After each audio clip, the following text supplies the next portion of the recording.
Operation डेमिंगो एक खास mission है।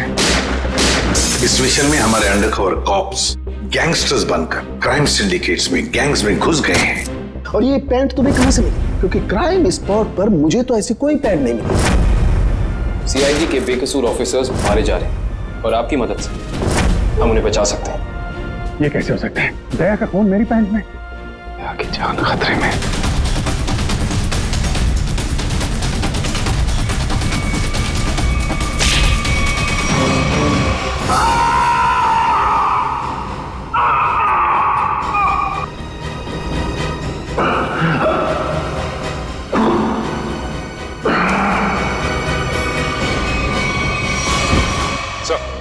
शहर में जितने भी चेक नाके हर जगह पता किया, ना ही एसीपी सर का पता लगा और ना ही दया सर का। एसीपी का तो पता नहीं लगा, लेकिन दया का पता लग गया। पता चल गया? कहाँ है वो? जी, उन्हें कुछ गुंडे उठाकर कहीं कैद करके रखे हुए हैं। उनकी हालत बहुत खराब है। ये डॉक्टर प्रमोद, गुंडे ने जबरदस्ती उठा करके ले गए थे। एक्चुअली दया की पीठ में गोली लगी थी जो गुंडों ने इनसे निकलवाई थी। दया सर को गोली लगी थी? अभी दया कैसा है? खतरे से बाहर है? कुछ कह नहीं सकते। मैंने गोली तो निकाल ली है, पर वहां का माहौल जिस तरह का है, किसी भी मरीज के लिए वो ठीक नहीं है। आपको कुछ तो याद होगा डॉक्टर साहब, कहाँ है उन गुंडों का अड्डा? उन्होंने मेरी आंखों पर पट्टी बांधी हुई थी तो मैं कुछ देख नहीं सका। वहां जाने के बाद तो पट्टी खोली होगी ना? वहां पे देखा होगा उनको? उनके चेहरे याद हैं आपको? जी, चेहरा देखा हुआ है। Very good. पंकज, इसके जाके इसको बुलाओ जल्दी से।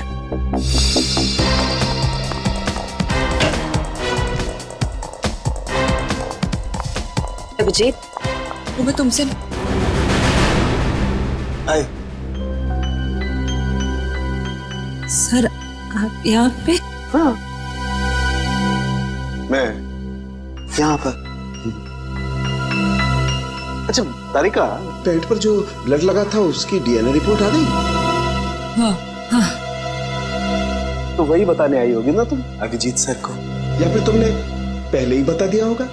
अपने बॉस को, डॉक्टर सालुके को बताना कतई जरूरी नहीं समझा? नहीं, कोई बात नहीं, हो जाता है। चलो कोई बात नहीं। क्या है उस डीएनए रिपोर्ट में? वो ब्लड सैंपल किसका है तारिका?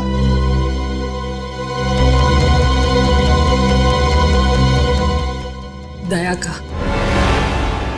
दया का। अच्छा, वो पेंट जिस पर ये ब्लड था, वो पेंट किसकी?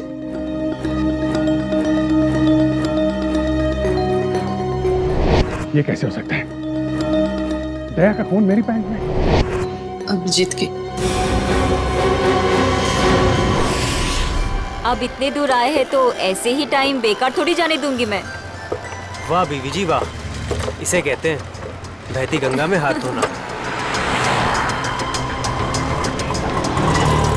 केतन, बहुत प्यास लगी है, नारियल पानी पीते हैं, चलो ना। केतन, अरे नहीं, क्यों? चलो ना प्लीज। केतन, बाकी शॉपिंग ना किसी और दिन करते हैं, चलो घर चलते हैं। नहीं, मुझे अभी शॉपिंग किसी और दिन। क्यों? समझो ना यार, मेरा पेट खराब है, प्लीज। नहीं अभी समझा करो, मैं कह रही हूँ ना। घर चलते हैं, प्लीज मानो बात। केतन, कहाँ थे तुम केतन? कौन है ये? मुझे क्या पता, मैं इन्हें नहीं जानता। तुम मुझे नहीं जानते? अपनी सिमी को नहीं जानते केतन? देखिए बहन जी, आपको कोई गलतफहमी हो गई है। ये केतन नहीं है, ये मेरे पति जय है। मुझे अपने पति को पहचानने में कोई गलतफहमी नहीं हुई। ये मेरे केतन हैं। शायद आपके पति की शक्ल मेरे से मिलती होगी। मेरा नाम तो जय है, जय धनकिशोर। ये देखिए मेरा ड्राइविंग लाइसेंस। तुम पुलिस वालों के लिए ड्राइविंग लाइसेंस झूठे बनाना बहुत आसान है, मैं सब जानती हूँ। पर तुम ऐसा क्यों कर रहे हो? पुलिस? बहन जी, ये पुलिस में नहीं है, ये तो मार्केटिंग मैनेजर है। ये मार्केटिंग मैनेजर नहीं, मेरे पति हैं, एक पुलिस ऑफिसर। 6 साल पहले केस की ड्यूटी के लिए गए थे और आज तक वापस नहीं लौटे।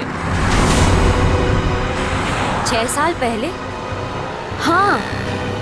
आपकी शादी कब हुई? 5 साल पहले। तुम मुझ पे शक कर रही हो, और वो भी इस अजनबी औरत के कहने पे। चलो। केतन रुको, केतन।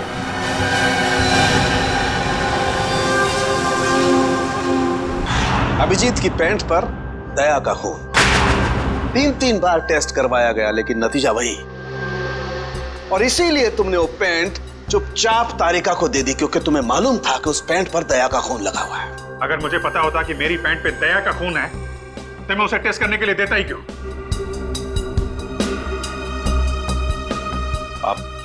आप लोगों को ही ये तो नहीं लग रहा है कि दया की हालत का जिम्मेदार मैं हूं?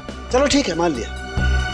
अगर तुम जिम्मेदार नहीं हो तो चोरी छुपे वो पैंट तारिका को देने का क्या मतलब? वो पैंट तुम डायरेक्ट मुझे भी दे सकते थे। दे सकता था सर, लेकिन आपकी आंखों पे मेरी खिलाफत का चश्मा चढ़ा रहता है। मुझे नीचा दिखाने का कोई मौका नहीं छोड़ते हैं आप, इसलिए आपको वो पैंट नहीं दी थी मैंने। और इसीलिए सीनियर इंस्पेक्टर अभिजीत, आपने ये भी नहीं बताया कि जिस वक्त दया जख्मी हुआ आप खुद वहां पर मौजूद थे।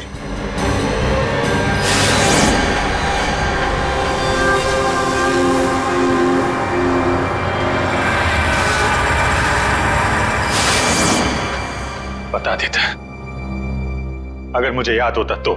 मुझे अब भी याद नहीं है कि उस रात क्या हुआ था। वो ऐसी आपको याद ही नहीं है कि उस रात क्या हुआ था? सालुंके साहब, हम लोग अभिजीत सर और दया सर की दोस्ती की कस्में खाते हैं और आप उन पे इतने गंदे इल्जाम लगा रहे। हाँ सर, अभिजीत सर अपनी जान दे देंगे लेकिन दया सर पे खरोच नहीं आने देंगे। ओ, चलो ठीक है, मान लेता हूं। मैं अपने शब्द वापस लेता हूं। I am sorry. मैं मान लेता हूं कि दया आज जिस हालत में है उसका जिम्मेदार अभिजीत नहीं है, लेकिन मैं ये बात मानने को कतई तैयार नहीं हूं कि जब दया घायल हुआ अभिजीत वहां था तो भी उसे कुछ याद नहीं। कोई तो ऐसी बात होगी जो अभिजीत के दिमाग में घुस गई होगी, कुछ तो। इट्स इम्पॉसिबल, कुछ भी याद नहीं। डॉक्टर साहब, मेरी दुखती हुई नस पे नमक मत छिड़किए। आप अच्छी तरीके से जानते हैं कि मेरी याददाश्त। जानता हूं अभिजीत, याद दिलाने की कोशिश मत करो। मैं अच्छी तरह से जानता हूं कि जब सीनियर इंस्पेक्टर अभिजीत मुसीबत में होते हैं उनके पास अपने बचाव के लिए बहुत शानदार हथियार होता है, उनकी याददाश्त। प्लीज सालुंके सर, आप अभिजीत की इंटेग्रिटी पे hold on doctor Tarika. Integrity का पाठ आप मुझे मत पढ़ाइए। आपने सीआईडी का सबसे बड़ा नियम तोड़ा है, हम लोगों से इतना इंपॉर्टेंट सुराग छुपाने का। Understand that? इंटीग्रिटी। सर, उस रात की कोई ऐसी बात जो आपको याद हो? कुछ भी?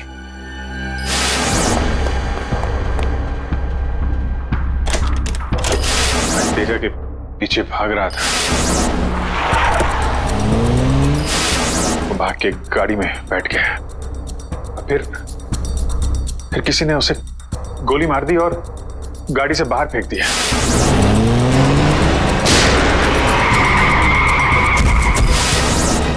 जब मैं भाग के तेजा की लाश के पास पहुंचा तो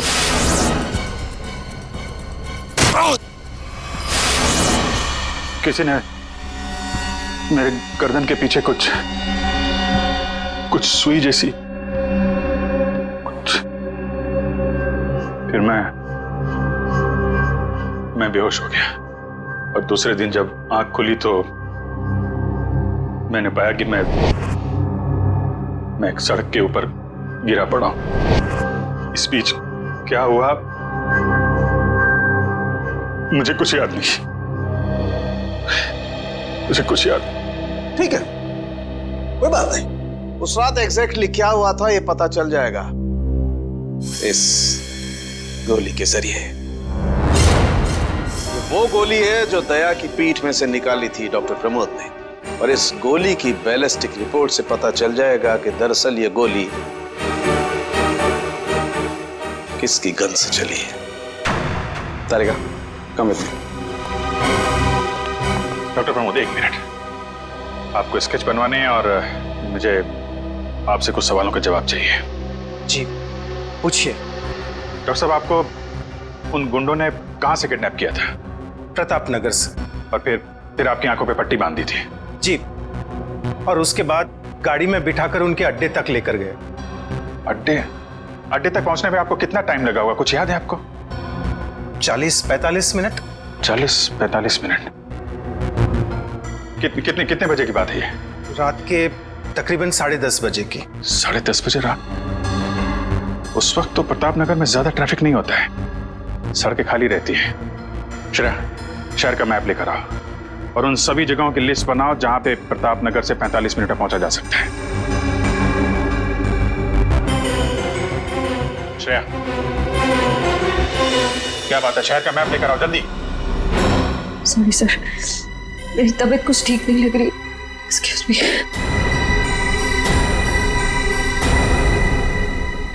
आई कांट बिलीव दिस माया। तुम्हें अपने पति की बात पे विश्वास नहीं है, लेकिन उस अनजान औरत की बात पे पूरा भरोसा है।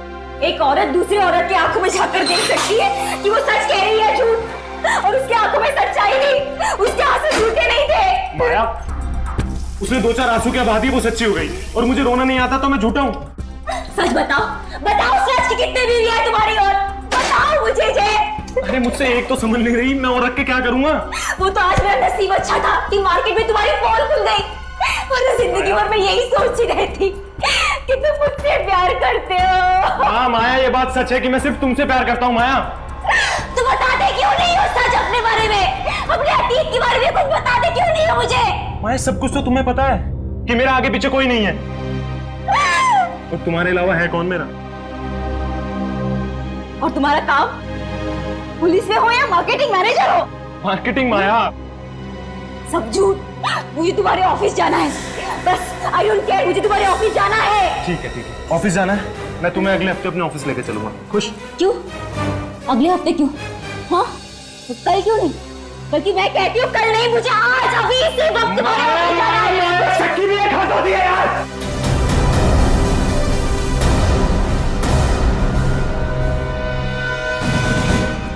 ठीक है मैं, I'm sorry मैं तुम्हें ऑफिस लेके चलूंगा। झूठ बोलने की भी हद होती है जय। उस केतन, अब जब तक मुझे सच्चाई नहीं बताओगे तब तक मुझसे बात करने मत आना तुम। माया, लिसन टू मी माया, सुनो माया, माया, माया, open the door Maya.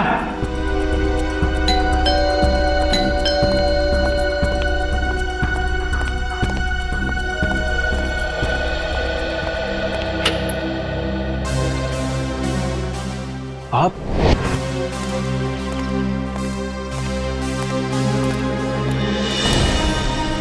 Ketan, mission का काम रोक दो और इसी वक्त चले जाओ यहाँ से। नहीं सर, मैं इस मिशन को अपनी जिंदगी के 6 साल दे चुका हूँ। सर प्लीज सर, आप भी इस मिशन को मत रोकिए।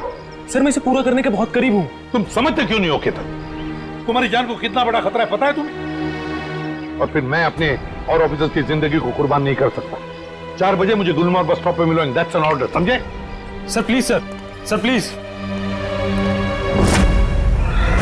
सर कुल मिला के 4 ऐसे इलाके हैं जो प्रताप नगर से 45 मिनट की दूरी पे है। ये है वीके रोड, जहाँ पे कॉल सेंटर्स और ऑफिसेज वगैरह हैं। ये तो वो जगह नहीं हो सकती। ये पश्चिम में श्याम नगर है सर, यहाँ पे ज्यादातर फ्लैट्स हैं। डॉक्टर साहब, आपको अच्छी तरीके से याद है जहाँ पे आपको ले गए थे वो जगह बंगलो या फ्लैट नहीं थी?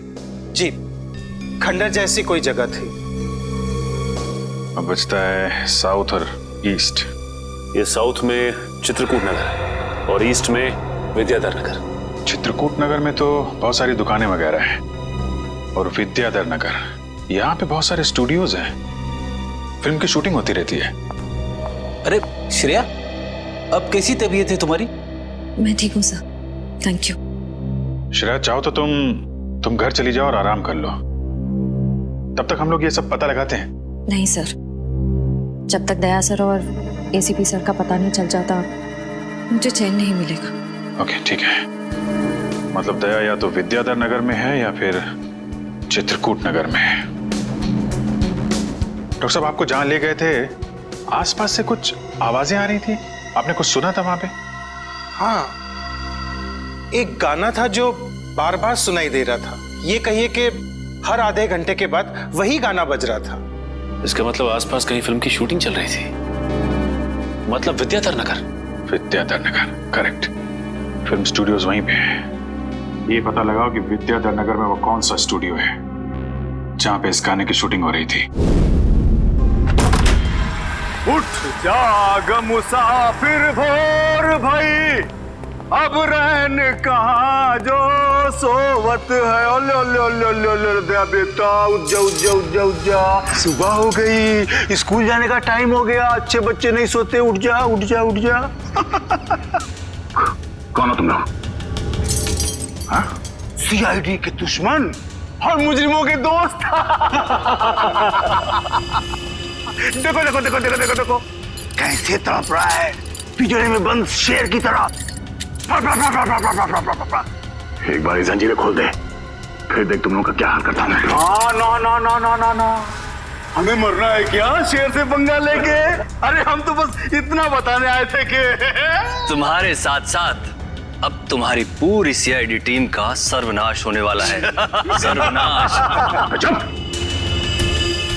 बहुत देखे तुम जैसे सीआईडी का सर्वनाश करने वाले। आज वो लोग कहाँ हैं किसी को पता नहीं। तुम हमें इतना मूर्ख और कमजोर मत समझो, क्योंकि हमारा बॉस इतना चालाक है कि सीआईडी के पूर्वज भी उस तक पहुंच नहीं पाएंगे। एक बात सुन, अपने बॉस से कह दे कि उल्टी गिनती अब शुरू कर दे। वो नहीं बचेगा, नहीं बचेगा वो। क्या बात है यार, तुम सीआईडी वालों की यही अदा हमें बहुत पसंद है। मौत के मुंह में बैठ के भी डायलॉग मारना नहीं छोड़ते। दया, तुमसे मिलकर बहुत अच्छा लगा। अलविदा।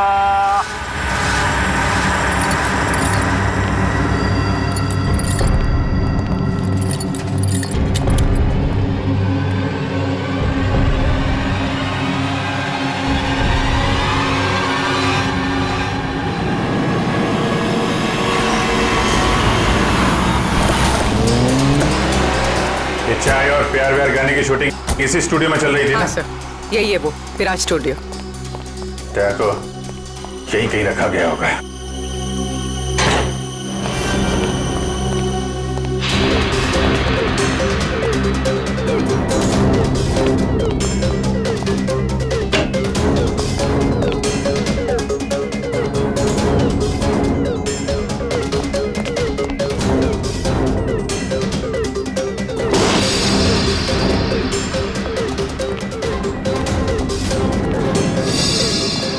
इतना सारा खून?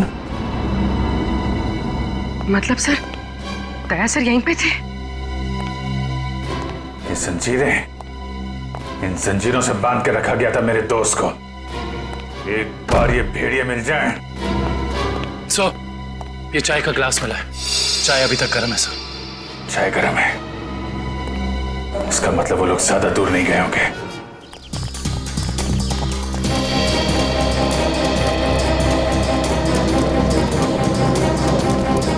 सर लगता है यहाँ पे कुछ हुआ है।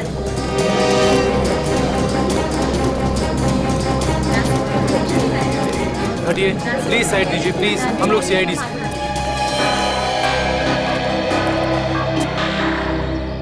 सो देखिए ना, किसी ने ऋतु का कत्ल कर दिया।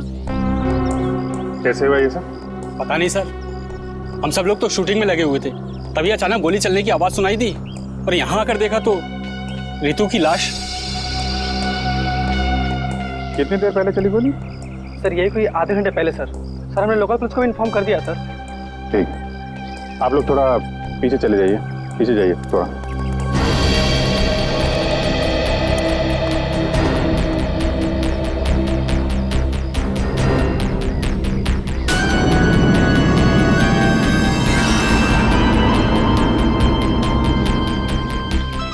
एग्जिट गुंडा माथे पे।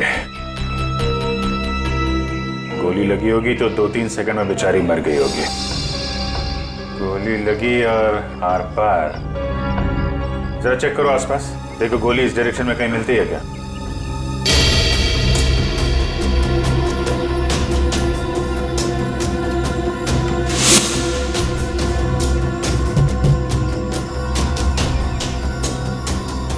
ये बेचारी यहाँ ऐसे बैठी थी, पीछे से किसी ने गोली मारी और ऐसे गिरी, और ये जख्म।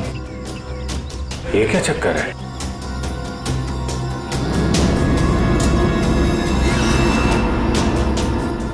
विग पहनी हुई थी इसने।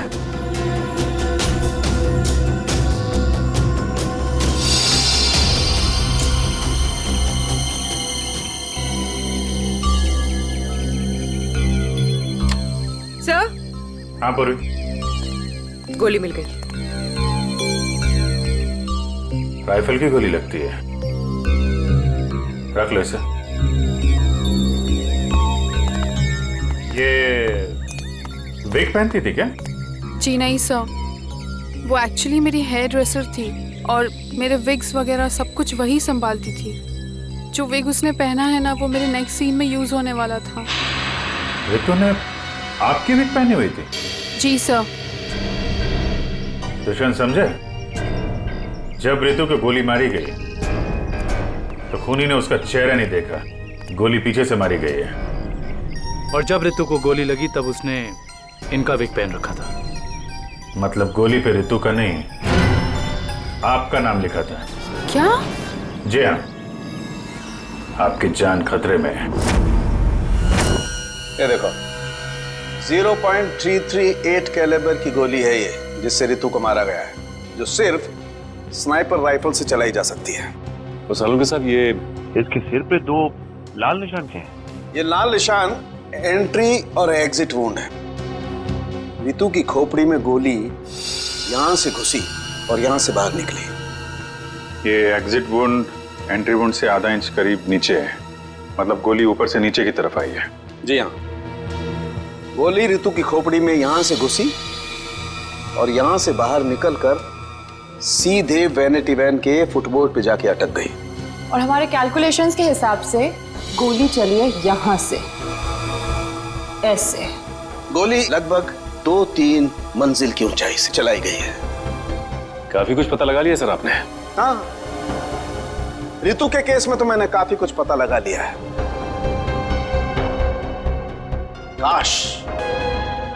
काश मैं ये भी पता लगा पाता कि दया और हमारे बाकी अंडरकवर ऑफिसर्स के साथ क्या हुआ था, मगर अफसोस, जो व्यक्ति ये बात बता सकता है वो बताना ही नहीं चाहता है। क्या मतलब है आपका बताना नहीं चाहता? याद होगा तो बताऊंगा ना। आपको तो बस बहाना चाहिए मेरे पीछे पड़े रहने का। नहीं अभिजीत, सालू के कभी किसी पर बेवजह इल्जाम नहीं लगाया करता है। डॉक्टर साहब प्लीज। आप क्या प्लीज? प्लीज सर, सालू के साथ प्लीज। क्या आप फिलहाल हम सिर्फ रितु के केस के बारे में बात कर सकते हैं? रितु के केस में मुझे जितना बताना था मैंने बता दिया है। बस अब मुझे इंतजार है किसी ऐसे सुराग का जिससे ये पता लगाया जा सके कि दया के साथ क्या हुआ था। That's it. देखा, इसीलिए मैंने तुमसे कहा था कि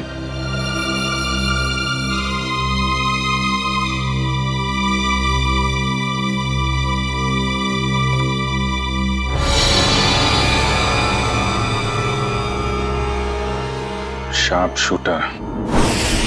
साहब मैं आपको बोल रहा हूँ ना, पिछले 1 हफ्ते से यहाँ कोई शूटिंग नहीं हुई, तो यहाँ किसी का आने का सवाल ही नहीं उठता।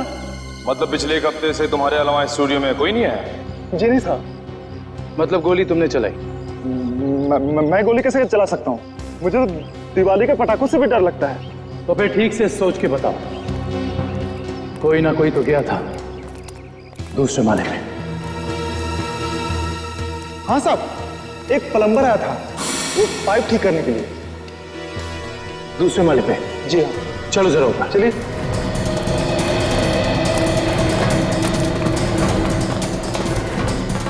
किस तरफ? ये साइड।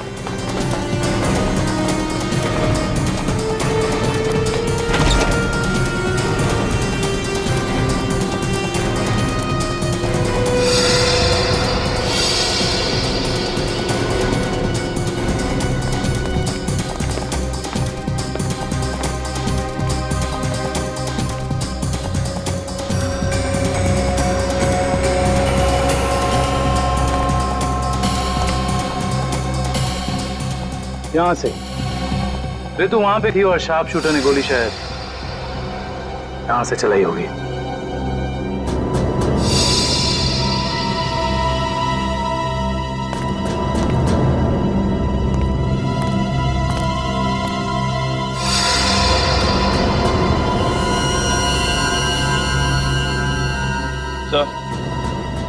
सलवानिया पर गोली ही चलाई गई है, गिरा उस गोली का शेल। तुम साहब साहब इसमें मेरा कोई दोस्त नहीं है साहब। साहब प्लीज मेरी शिकायत मत करना साहब, नहीं तो मेरी नौकरी चली जाएगी साहब, प्लीज। फिक्र मत करो। अच्छा ये बताओ कि उस प्लम्बर का चेहरा देखा था तुमने? स्केच बनवा सकते हो? साहब वो क्या है ना कि मुझे बिना चश्मा का ठीक से दिखाई नहीं देता, और वो जिस वक्त आया उस समय मेरा चश्मा कहीं खो गया था और मैं इसी चश्मे को ही ढूंढ रहा था। इस लावण्य का कोई ना कोई दुश्मन तो जरूर है, वरना कोई उसे मारने की कोशिश क्यों करता?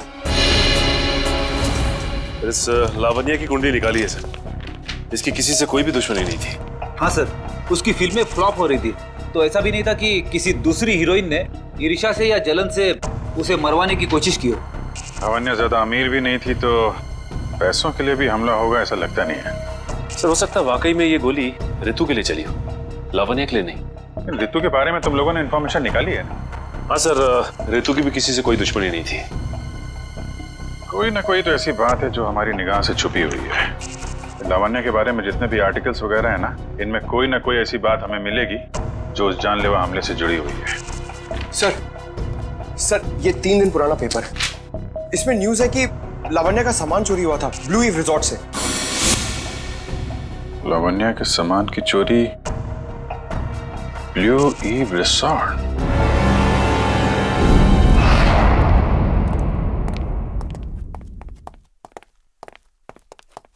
यही रूम है सर।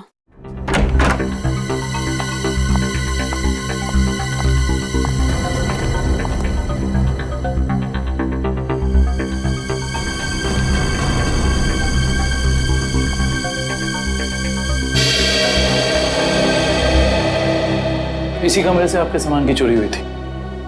जी हाँ सर, पर कुछ खास सामान नहीं था, यही कुछ 1,500-2 हज़ार रुपए और नकली ज्वेलरी। और पुलिस को कोई सुराग नहीं मिला यहाँ से?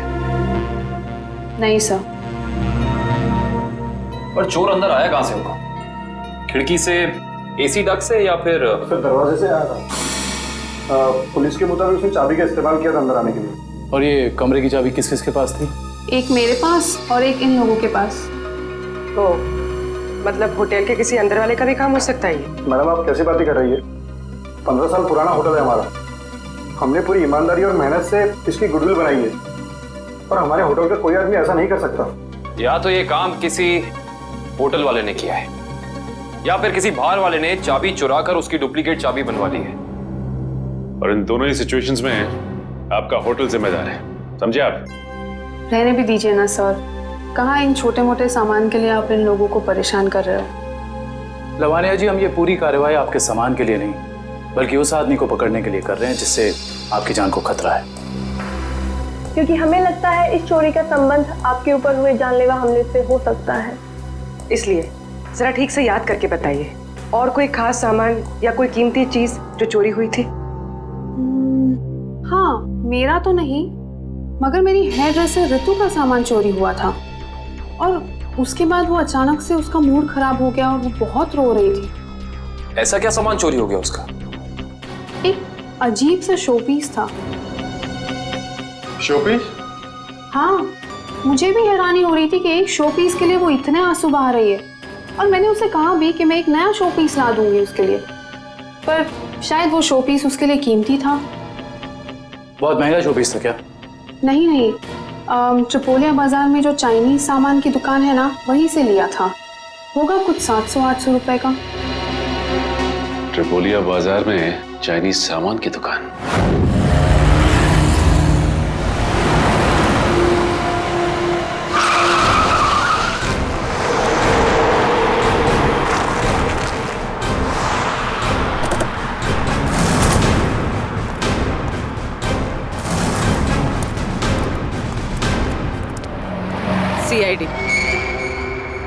सीआईडी?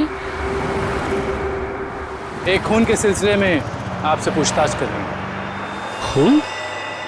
किसका खून हो गया है? ये ऋतु हैं, फिल्म इंडस्ट्री में हेयर ड्रेसर का काम करती हैं। कुछ याद आया? मैंने तो इसे नहीं देखा कभी। शनिवार को ये आपकी दुकान पे आई थी, इन्होंने एक मूर्ति खरीदी थी। इस जैसी मूर्ति थी। शनिवार को तो मैं छुट्टी पे था। हाँ, सुशांत दुकान संभाल रहा था। क्यों सुशांत, तुमने देखा था इन्हें? हो सकता है यो, शनिवार का दिन बहुत बिजी दिन होता है ना, बहुत से लोग आते हैं। कुछ याद नहीं आ रहा। अच्छा जरा वो मूर्ति दिखाना। वो वाली भी।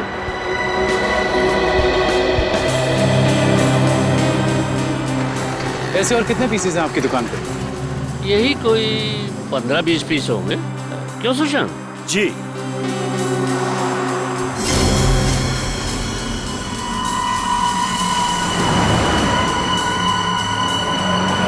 ये इन 2 बॉक्सेस पे ये क्रॉस के निशान क्यों लगे? अरे वो तो डिफेक्टिव पीस है, इन्हें फैक्ट्री वापस भेजना है, किसी काम के नहीं आपके। वो अभी पता चल जाएगा। दिखाओ इधर,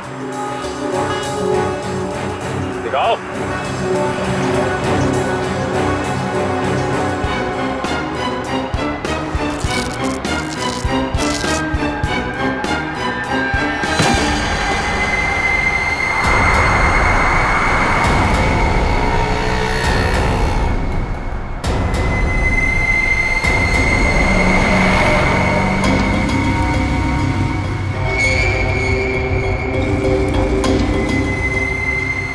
तो ये सब ड्रग्स का चक्कर है?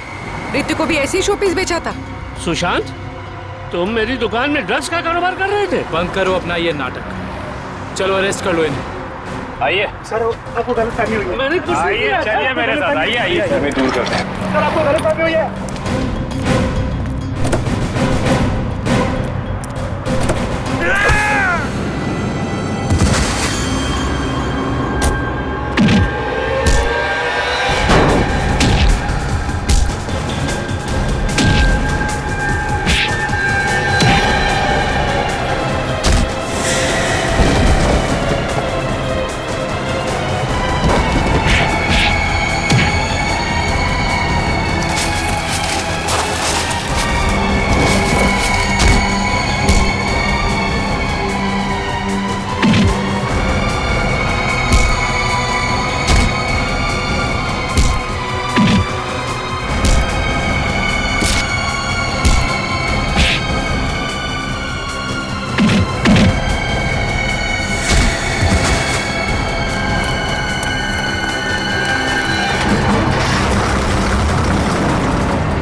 सुशांत, किसने किया ये?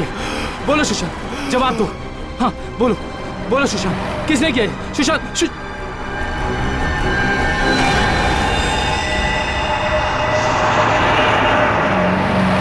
He is dead. सर इतना तो तय है, रितु की मौत का संबंध इस ड्रग्स की तस्करी से है। हाँ पूर्वी, मगर इस ड्रग्स के रैकेट के पीछे है कौन?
क्या हुआ सर, इतना अर्जेंट बुला लिया?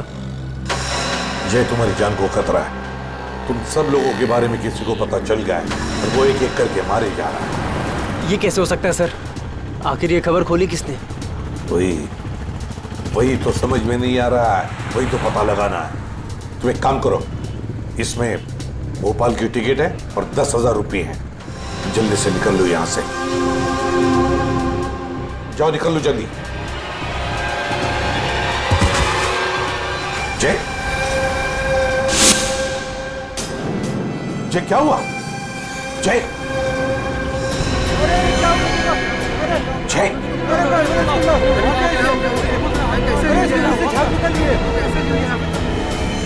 माय गॉड,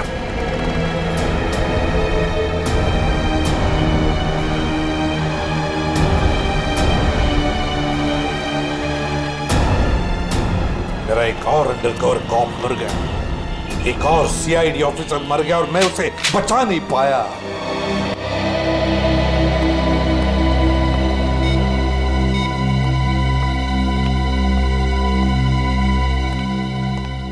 सर का फोन क्यों नहीं लग रहा है?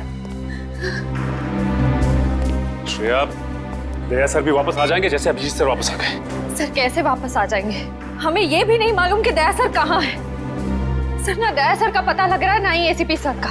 श्रेया, वो लोग सीआईडी ऑफिसर्स हैं, हजारों बार ऐसे तूफान से गुजर चुके हैं। जहां भी होंगे बिल्कुल ठीक ठाक होंगे वो लोग। सर आप ऐसा कैसे कह सकते हैं? आपने खून देखा था ना, कितना सारा खून पड़ा हुआ था वहां पे। और वो गोली जो दया सर की बॉडी से निकली हुई थी। हाँ श्रेया, मैंने सब कुछ देखा, लेकिन इसका मतलब ये तो नहीं कि सीआईडी ऑफिसर्स नहीं मरते। सर, सर आप ठीक तो है ना सर? सर कल से आपका फोन नहीं लग रहा था। हाँ, मैं किसी जरूरी काम में उलझ गया था। कोई टॉप सीक्रेट काम था जो किसी को भी बता नहीं सकता था, तुम लोगों को भी नहीं। सर वो क्या? सर दया सर का कुछ पता नहीं चल पा रहा है। दया सर का कुछ पता नहीं है मतलब? सर दया सर गायब है। तो गया कहाँ वो? पता नहीं सर, उनका फोन भी नहीं लग रहा है। और सर उन्हें गोली भी लगी है। दया को गोली लगी है? एक मिनट, ये सब तुम लोगों को कैसे पता? सर अब सालुम के साहब बता रहे थे कि दया सर की बॉडी से एक डॉक्टर ने गोली निकाली और चुपके से लाके उनको दी। दया की बॉडी में से गोली निकालकर उसने सालुंखे को भेज दी गोली। अभिजीत कहाँ है? सर अभिजीत सर भी गायब थे, अभी 3 घंटे पहले वापस आए। और तो और सर, अभिजीत सर की पैंट पे दया सर का खून लगा हुआ था। अभिजीत गायब था, 3 घंटे पहले वापस आया और उसके पैंट के ऊपर दया का खून। और उन्हें कुछ याद नहीं है सर। और उन्हें कुछ याद नहीं। फिर वही बात। ये अभिजीत जब भी कभी मुसीबत में पड़ता है, इसकी याददाश्त चली जाती है। ये हो क्या रहा है सीआईडी में? हमारे 3 अंडरकवर ऑफिसर्स मारे गए, उनके बारे में मेरे अलावा और किसी को भी कुछ भी पता नहीं था, फिर भी उनके नाम भी पता चल गए बाहर। कैसे? सर अगर ये बात सिर्फ आपको पता थी तो फिर? वही तो मैं कह रहा हूं सचिन, वही समझ में नहीं आ रहा है। ये सब हुआ कैसे हो रहा है ये? इसका एक ही मतलब है सचिन, हमारे बीच में कोई तो है जो हमसे गद्दारी कर रहा है। कोई गद्दार है। और सर एक बात और, एक हेयर ड्रेसर का खून हो गया सर। Hairdresser? हाँ सर, शूटिंग के दौरान उसका खून हुआ। सर लगता है ये खून ड्रग्स की वजह से हुआ है। और सर छानबीन के दौरान एक आदमी तक पहुंचे भी, लेकिन बाद में वो भी मारा गया। और सर उसकी जेब से हमें ये कागज मिला है सर, इसके ऊपर कुछ नंबर्स लिखे हुए हैं। 185637245 18356722345। सच में कोई सेल फोन नंबर या फिर टेलीफोन नंबर्स भी नहीं हो सकते। ये नंबर्स कुछ और ही है। ये नंबर्स कुछ और ही है। क्या नंबर्स हो सकते हैं ये? आसंग, अरे ये लोग तो तुम्हारे साथ हैं। तुम्हारे ऑफिसर तो तुम्हें ढूंढ ढूंढ के परेशान हो रहे। मैं कहां गया था उनको पता है। अब तू बता, ऐसी कौन सी बात है जो तू मुझे फोन पर नहीं बता सकता था? प्रद्युमन, ये बात हम दोनों अकेले में नहीं कर सकते। क्यों? ऐसी क्या बात है जो तू इन सबके सामने नहीं बता सकता? कर सकते हैं, लेकिन डरता हूं कि जिस आदमी को ये लोग अपना हीरो समझते हैं, जिसके जैसा बनने की कोशिश करते हैं, सपने देखते हैं, कहीं वो खुद आज इन लोगों की नजरों में गिर न जाए। घुमा फिरा के बात करना बंद कर साळुंखे और साफ साफ बता, और सबके सामने बता। ठीक है, साफ साफ बोलता हूं और इन सब के सामने बोलता हूं, लेकिन जो मैं बताऊंगा उसे सुन करके ये मत सोचना कि मैं किसी से बदला ले रहा हूं या किसी के साथ दुश्मनी निकाल रहा हूं। क्राइम स्पॉट की बैलिस्टिक रिपोर्ट आ गई है। क्या लिखा है रिपोर्ट में?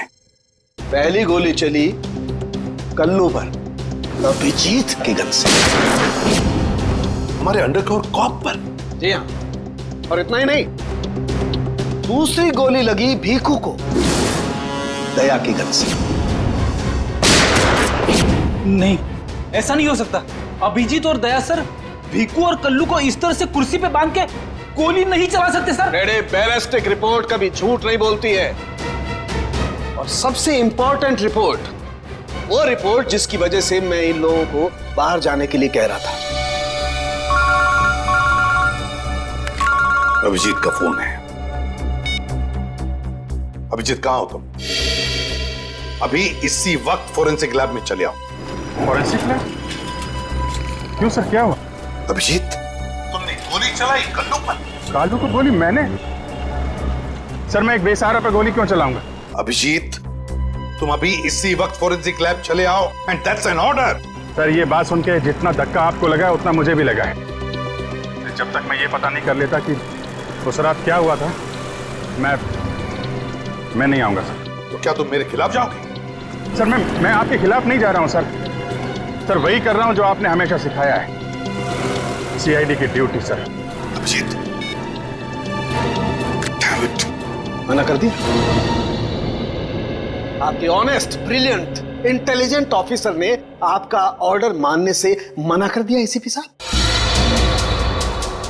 मैं जानता था प्रद्युमन, ये अभिजीत एक न एक दिन पूरी सीआईडी टीम के लिए वो मछली साबित होगा जो पूरे के पूरे तालाब को गंदा कर देती। इस अभिजीत की वजह से पूरी की पूरी सीआईडी टीम बदनाम हो रही है।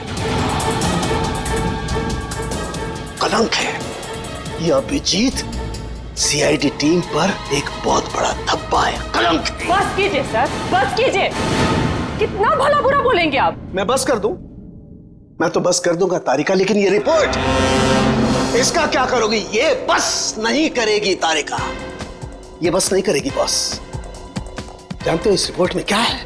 क्या है उस रिपोर्ट में? दया पर गोली किसने चलाई? किसने मारी साळुंखे? किसने मारी गोली? प्रद्युमन, दया पर गोली तुम्हारे honest, intelligent, brilliant officer Abhijeet ने चलाई है। क्या? दया अभिजीत की गोली का शिकार हुआ है प्रद्युमन। अभिजीत ने गोली चलाई है दया पर। अभिजीत ने? हाँ, अभिजीत ने दया को गोली मारी।